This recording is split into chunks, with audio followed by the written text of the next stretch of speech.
मित्रों, एक परिवार की बात मैं कहने जा रहा हूँ। परिवार में आपका कोई लड़का, लड़की, पत्नी, कोई भी हो, भाई हो, जो आपकी बात नहीं मानता हो, आपके हिसाब से नहीं चलता हो, तो वास्तव में परिवार में आपको बहुत कठिनाई होती है। लोगों को, सब लोगों का आपस में ताना बाना बड़ा गड़बड़ हो जाता है। ऐसे में क्या किया जाए? मित्रों, इसका समाधान बड़ा सुंदर समाधान है। और समाधान की अगर बात है तो समाधान एक ऐसा शब्द है जो हर परिस्थिति के लिए लागू होता है। यानी हर परिस्थिति का समाधान है तो इसका भी समाधान है। समाधान बस यही है कि सामने वाले को आप जितना समझाना चाहें, जितना डांटना चाहें, बोलना चाहें, फटकारना चाहें, आप बोलिए, समझाइए, उसे हल्के फुल्के पनिशमेंट जो देना चाहते हैं दीजिए, लेकिन मन में एक भाव जरूर बना रहना चाहिए। भाव क्या? वही भाव जो सच्चाई का भाव है, जो हकीकत है, जिस हकीकत से हमारा जीवन निर्मित हुआ है, उसका जीवन निर्मित हुआ है। पूरे ब्रह्मांड का पूरा परमात्मा जो खेल कर रहा है, वह सच्चाई हमारे समझ में होनी चाहिए। यही सच्चाई कि वह व्यक्ति जो मेरा भाई है, चाहे मेरी पत्नी है, चाहे मेरी माँ है, चाहे मेरा लड़का है, चाहे मेरी लड़की है, जो भी है मेरे घर का, वह कहीं भी अंदर से गलत नहीं कर रहा है। जो परमात्मा के द्वारा करवाया जा रहा है, अथवा जो उसके कर्म का फल है, अथवा जो कुछ उसका नसीब है, जो कुछ उसे करना है, ईश्वर के सभी अंगों के सहयोग से जो कुछ करने का भाव उसके अंदर आ रहा है, वही वह कर रहा है।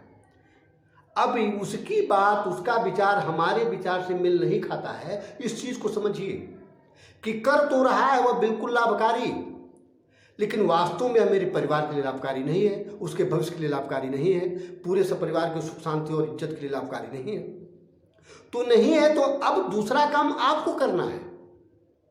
अगर आपके घर का लड़का, आपके घर की लड़की, आपके घर का कोई बुजुर्ग, कोई युवक, कुछ भी, पत्नी, वह काम करे जिसमें आपके परिवार की बेइज्जती है, जिसमें उसके भविष्य का नुकसान है, जिसमें आगे चल करके बड़ी कठिनाइयां आने वाली हैं, जिसमें नुकसान ही नुकसान है, तो उससे आधा ही काम लेंगे कि पूरा काम लेंगे? आधा काम आप पे करिए, आधा काम उसको करने दीजिए। आधा काम वह परमात्मा पर है कि जो भी वह कर रहा है पूरी तरह से सही और लाभकारी है, ऐसा आपके मन में विचार हो। और दूसरा आधा काम अब आप करिए कि उसे समझाते रहिए, उसे समझाते रहिए, उसे उदाहरण देते रहिए, उसके साथ लगे रहिए, उसके साथ मेहनत करते रहिए। असल में होता क्या है ना, किसी को समझाने में जब हम अपना समय खर्च करते हैं तो लगता है कि हम बेकार का मेहनत कर रहे हैं, लगता है हमारा नुकसान हो रहा है, लगता है अगला आदमी हमको परेशान कर रहा है। क्या बताइए, क्या बात है? किसी को समझाने में अगर आप थोड़ा समय खर्च कर रहे हैं, थोड़ा बुद्धि अपना तेज कर रहे हैं, थोड़ी प्रखरता ला रहे हैं, तो आपका समय नहीं खराब हो रहा है। यह भी काम है आपका। चूंकि आप पारिवारिक हैं, परिवार के हैं, परिवार से हैं, तो आपका यह भी काम है कि किसी को समझाने में आप समय दीजिए। बिल्कुल यह भी काम है। अब आप यहीं से चूक जाते हैं, और हम लोग जितना जल्दी चूकते हैं उतनी ज़्यादा से ज़्यादा बेचैनी, तनाव, क्रोध, लड़ाई झगड़ा उतना ही हमारे मन में आ जाता है। अब हम करने लगते हैं। गलती की शुरुआत उसने की, लेकिन युद्ध का प्रारंभ तो हम कर देते हैं, बदले का प्रतिशोध हम कर देते हैं, हम प्रतिशोध की भावना कर देते हैं, हम एक से एक कर देते हैं, हम सारा का सारा, मतलब कि आग लगी, अब उसको बहुत बड़ा आग का गोला हम बना देते हैं। तो मित्रों, सारांश में इस बात को समझिए, लेकिन बिल्कुल मैं जी हुई बात बता रहा हूं, और वास्तव में आपके परिवार के लिए, आपके सुख शांति के लिए बहुत ही चमत्कारी बात है। इसमें कहीं से कोई दो राय नहीं है कि कोई भी आपका परिवार का आदमी, कोई भी जो पूरी तरह से वास्तव में गलत कर रहा है, समाज के देखने में भी वह गलत है, तो आपको आधा काम यह करना है कि चूंकि वह ईश्वर के सहयोग से, ईश्वर की मर्जी से वैसा कर रहा है, इसलिए उसका करना पूरी तरह से लाभकारी है। आधा मुझे करना है कि उसको मनोविकार मुक्त भाव से, उसके विचार को, उसके क्रियाकलाप को सही समझते हुए, अगर मेरे अंदर समझाने का भाव आ रहा है तो उसको मैं समझाता रहूं, मैं उसको समझाता रहूं, उसको बताता रहूं। फर्क पड़ेगा।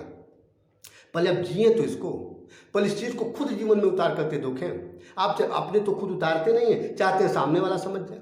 सामने वाला समझने के लायक नहीं, तभी तो नहीं समझ पाया, तभी तो नहीं समझ पा रहा है। आप समझाने बैठे हैं तो आप समझिए। सच्चाई यही है समझने की कि आपको समझाने में समय देना पड़ेगा, आपको समझाना पड़ेगा। अब उसको गलत मान के समझाएंगे तो उससे ज़्यादा तनाव आपके अंदर होगा, उससे ज़्यादा क्रोध आपके अंदर होगा, उससे ज़्यादा अहंकारी आप बन जाएंगे।